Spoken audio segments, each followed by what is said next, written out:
Hello दोस्तों, आज के वीडियो में बात करेंगे संदेश ऐप या GIMS ऐप के बारे और ये जानने की कोशिश करेंगे कि क्या ये ऐप व्हाट्सएप का सही रिप्लेसमेंट है या नहीं।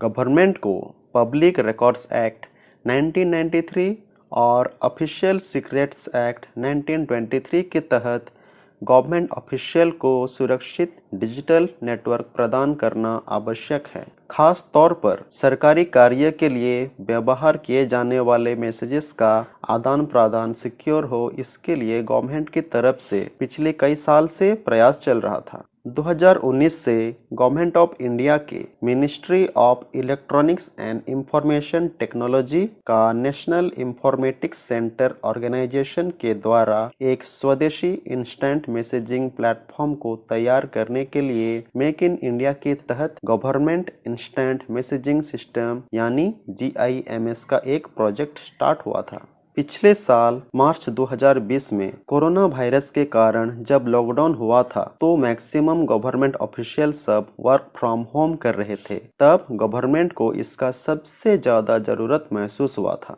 और इसीलिए इस ऐप का डेवलप बहुत तेजी से किया गया और अगस्त 2020 में GIMS नाम से एंड्रॉयड डिवाइस के लिए ये ऐप रिलीज कर दिया गया। शुरुआत में यह ऐप का डेवलप खास तौर पर सरकारी कम्युनिकेशन या गवर्नमेंट डाटा को सिक्योर करने के लिए ही किया गया था, क्योंकि जितने भी पॉपुलर इंस्टेंट मैसेजिंग प्लेटफॉर्म जैसे कि व्हाट्सएप, टेलीग्राम या सिग्नल जिसको ऑफिशियल कम्युनिकेशन के लिए आमतौर पर इस्तेमाल किया जाता है, वो सब इंडिया के बाहर के कंपनी हैं। NIC ने हाल ही में फरवरी 2021 में GIMS ऐप को रीब्रांड करके iOS डिवाइस के लिए संदेश नाम से इसको लॉन्च किया है और यह ऐप स्टोर में अवेलेबल है। एंड्रॉयड डिवाइस के लिए ये ऐप GIMS नाम से ही है पहले की तरह, लेकिन फिलहाल के लिए यह प्ले स्टोर में अवेलेबल ना होके इसका APK फाइल को ऑफिशियल वेबसाइट में जाके डाउनलोड करने का ऑप्शन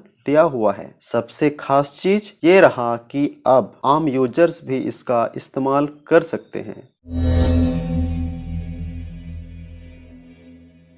ये संदेश ऐप उस वक्त लॉन्च हुआ है जब इंडिया में गवर्नमेंट और आम public instant messaging application services इस्तेमाल करने पे अपने डाटा प्राइवेसी को लेके चिंतित में हैं। स्पेशली जब से व्हाट्सएप ने अपने लेटेस्ट प्राइवेसी पॉलिसी या टर्म्स ऑफ सर्विसेज में यूजर्स के डाटा को अपने पेरेंट कंपनी फेसबुक को शेयर करने की बात कही है और अगर लेटेस्ट प्राइवेसी पॉलिसी को एक्सेप्ट नहीं किया गया तो व्हाट्सएप अकाउंट गंवानी पड़ेगी, जिससे व्हाट्सएप यूजर्स में अपने डाटा को लेके चिंता या आपत्ति जताई जा रही है। Ministry of electronics and information technology ने व्हाट्सएप को जनवरी 2021 में इसके नए प्राइवेसी पॉलिसी को विड्रॉ करने को कहा था। ये सब देखते हुए व्हाट्सएप ने अपने प्राइवेसी पॉलिसी या टर्म्स ऑफ सर्विसेज को एक्सेप्ट करने का डेडलाइन को फरवरी 8, 2021 से मई 15, 2021 तक बढ़ा दिया है। लेकिन उसके बाद यूजर्स को व्हाट्सएप यूज करने के लिए अपने मर्जी से हो या मजबूरी से व्हाट्सएप के नए पॉलिसी को एक्सेप्ट करना पड़ेगा। हालांकि टेलीग्राम और सिग्नल ऐप जैसे पॉपुलर ऐप व्हाट्सएप के विकल्प के तौर पर मौजूद हैं, लेकिन कब तक हम विदेशी कंपनी पे निर्भर करेंगे और अपना सारा डाटा, सेंसिटिव इंफॉर्मेशन शेयर करेंगे। इस तरह हमारे इंडिया की या इंडिया के सारे यूजर्स के डाटा को प्राइवेट या सिक्योर रखना गवर्नमेंट ऑफ इंडिया के लिए हमेशा एक चुनौती खड़ा था और ऐसे समय पे ये संदेश ऐप का लॉन्च होना बहुत खास माना जाना चाहिए।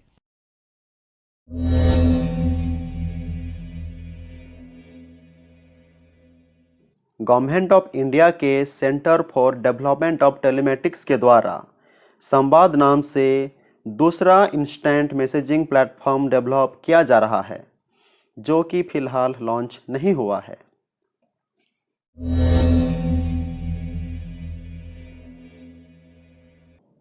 संदेश एप्लीकेशन इंस्टेंट मैसेजिंग के साथ साथ voice over internet protocol service प्रदान करता है। इसके द्वारा भेजे हुए सारे messages end to end encrypted रहता है। संदेश ऐप से आप मोबाइल नंबर के साथ साथ ईमेल आईडी से साइन अप कर सकते हैं, लेकिन ईमेल आईडी सिर्फ गवर्नमेंट ईमेल आईडी सपोर्ट करता है। एक बार साइन अप हो गया तो आप टेक्स्ट या मल्टीमीडिया मैसेजेस भेजना या प्राप्त करना, नया ग्रुप तैयार करना इत्यादि काम कर सकते हैं। क्योंकि ये सरकारी कार्य के लिए मुख्य रूप से तैयार किया गया है, इसलिए ये ऐप में आपको स्माइल करना, रोना धोना इत्यादि इमोजी देखने को नहीं मिलेगा। इमोजी की वजह सरकारी जीमोजी देखने को मिलेगा।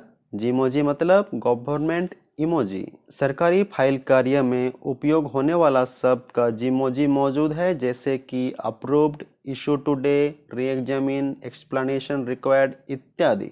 बट आपके मोबाइल कीबोर्ड ऑप्शन में अगर इमोजी सपोर्ट करता है तो आप इमोजी का इस्तेमाल कर सकते हैं।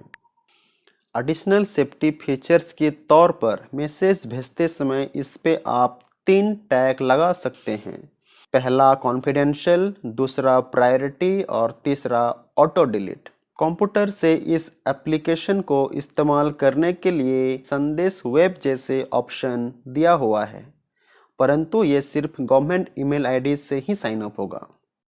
इस ऐप को चलाने के लिए डिवाइस पे सिम कार्ड होना या सिम कार्ड सपोर्टेड डिवाइस ही होना ज़रूरत नहीं है। ये खास करके आईपैड डिवाइसेस जहाँ पे सिर्फ वाईफाई ओनली ऑप्शन रहता है, उनके लिए ये फ़ायदेमंद साबित होगा।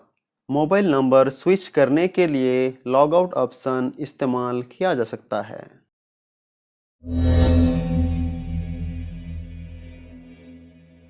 सबसे पहली बात, इसमें वॉइस कॉल या वीडियो कॉल को बेहतर परफॉर्म करने की आवश्यकता है। डार्क मोड का ऑप्शन नहीं दिया हुआ है। वीडियो कॉल के दौरान इसमें बैक कैमरा यूज़ करने का ऑप्शन नहीं दिया हुआ है। इस ऐप को दोस्तों के बीच शेयर करने के लिए यहाँ पे इनवाइट ऑप्शन नहीं दिया हुआ है। तो डेवलपर्स को चाहिए कि इस कॉन्स को दूर करने के लिए जल्दी से जल्दी नया अपडेट लाए।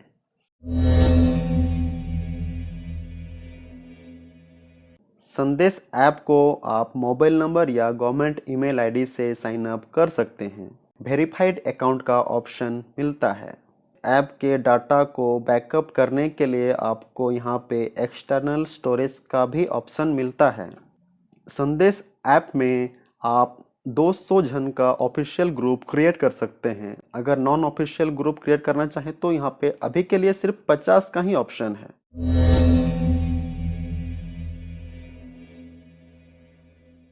अभी के लिए ये कहना कि ये संदेश ऐप व्हाट्सएप का विकल्प बन के उभर चुका है या उससे बेटर है, ये बोलना बिल्कुल ही गलत होगा, क्योंकि अभी ये एप्लीकेशन का ज़्यादा अपडेट्स नहीं आए हैं।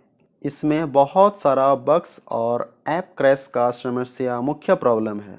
डेवलपर से उम्मीद है कि जल्दी से जल्दी अपडेट्स ला के सब कुछ ठीक किया जाए, ताकि भारत सरकार की डिजिटल इंडिया की ये पहल को आगे पहुंचाने में ये मददगार साबित हो। जय हिंद।